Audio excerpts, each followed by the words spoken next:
Crypto और NFT अनियंत्रित हैं और इनके साथ अत्यधिक जोखिम जुड़ा हो सकता है। संभव है कि इस प्रकार के लेन देन से हुए किसी भी नुकसान के लिए कोई विनियामक सहायता उपलब्ध ना हो। किसी भी सूचना के लिए बिटसाइफर लैब्स एलएलपी से support@coinswitch.co पे संपर्क करें। हेलो गाइस, मैं हूं संदीप चौहान और ये रहा इस हफ्ते का crypto wrap up with some top crypto news. First big news of the week, United States ने अपने मई मंथ का सीपीआई डेटा रिलीज किया। CPI stands for consumer price index. अब जिन्हें नहीं पता है उन्हें बता दूं कि सीपीआई कंज्यूमर आइटम्स की बास्केट में आने वाले गुड्स एंड सर्विसेज के प्राइसेस में होने वाले चेंजेस को मेजर करता है। ये नंबर काफी इंपॉर्टेंट होता है क्योंकि इसे सेंट्रल बैंक क्लोजली मॉनिटर करता है। ब्यूरो ऑफ लेबर स्टैटिस्टिक्स या फिर बीएलएस के अकॉर्डिंग यूएस में इन्फ्लेशन 4% से कम हुआ है। All urban consumers CPI you 0.4% से राइज हुए हैं। अब सेंट्रल बैंक इंटरेस्ट रेट बढ़ाएगा या नहीं बढ़ाएगा, इसमें एक मेजर फैक्टर इन्फ्लेशन का होता है। अगर इन्फ्लेशन ज्यादा होता है तो उसे कर्व करने के लिए सेंट्रल बैंक्स रेपो रेट या फिर इंटरेस्ट रेट को बढ़ा देते हैं, और अगर कम होता है तो इकोनॉमी को पुश करने के लिए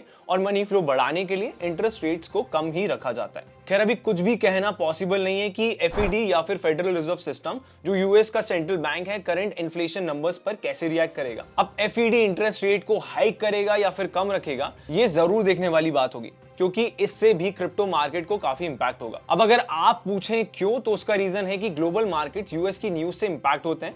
पास में भी देखा गया है कि जब ये नंबर्स नेगेटिव आए थे तो उससे बिटकॉइन की प्राइस अफेक्ट हुई थी। Let's move to the next news of today. June 12 को पॉलीगन लैब्स ने पॉलीगन 2.0 अनाउंस किया। इस अपग्रेड के साथ एक वैल्यू लेयर ऐड हो जाएगी, which the company says will allow users to create, exchange and program value। Twitter पर शेयर्ड अनाउंसमेंट के अकॉर्डिंग पॉलीगन 2.0 एक अपग्रेड है जो पॉलीगन को हर एस्पेक्ट से रीइमेजिन करता है, from protocol to tokenomics to governance. ये एक रोड मैप है जिससे कि पॉलीगन एक वैल्यू लेयर बन जाएगा जो कि अनलिमिटेड स्केलेबिलिटी और यूनिफाइड लिक्विडिटी ZK और जीरो नॉलेज टेक के थ्रू ऑफर करेगा। ZK टेक्नोलॉजी एक क्रिप्टोग्राफिक टेक्निक है जो एक पार्टी जिसे प्रूवर कहते हैं, किसी दूसरी पार्टी जिसे वेरीफायर कहते हैं को स्टेटमेंट की वैलिडिटी को प्रूफ करना, वो भी बिना किसी एडिशनल इंफॉर्मेशन को रिवील करे, अलाउ करता है। Third news of the day, the graph एक ब्लॉकचेन इंडेक्सिंग प्रोटोकॉल जो कि 2018 में फाउंड हुआ था, वेंसडे को इथेरियम से फुली आर्बिट्रम नेटवर्क पर माइग्रेट कर गया। द ग्राफ फाउंडेशन के प्रेस रिलीज के अकॉर्डिंग ये मूव नेटवर्क पार्टिसिपेंट्स ने गैस फीस को लोअर करने, ट्रांजैक्शंस को एक्सेलरेट करने और प्रोटोकॉल की एक्सेसिबिलिटी को बढ़ाने के लिए लिया है। Ethereum is one of the most used blockchain, जिसकी वजह से नेटवर्क पर कंजेशन बढ़ जाता है, जो कि गैस फीस को भी बढ़ा देता है,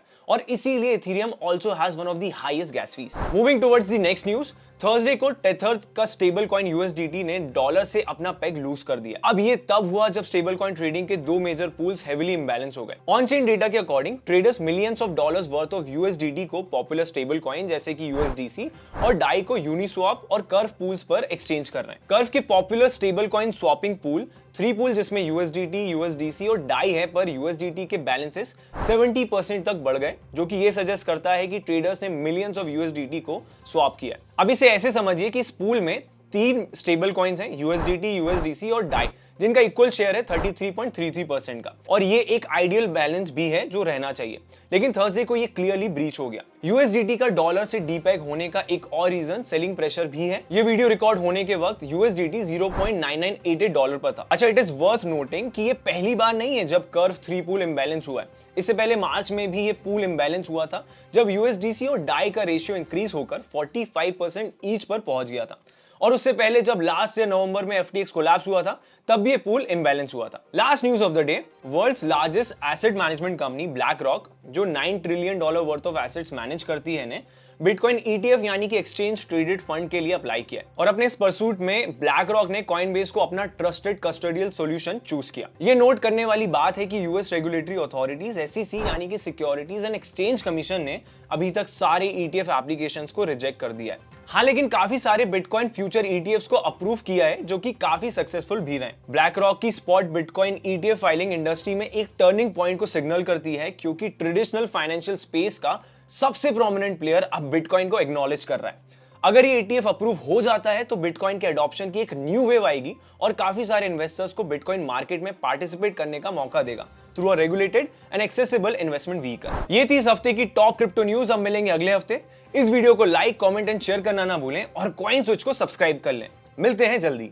क्रिप्टो और एनएफटी अनियंत्रित हैं और इनके साथ अत्यधिक जोखिम जुड़ा हो सकता है। संभव है कि इस प्रकार के लेन देन से हुए किसी भी नुकसान के लिए कोई विनियामक सहायता उपलब्ध ना हो। किसी भी सूचना के लिए बिटसाइफर लैब्स एलएलपी से support@coinswitch.co पे संपर्क करें।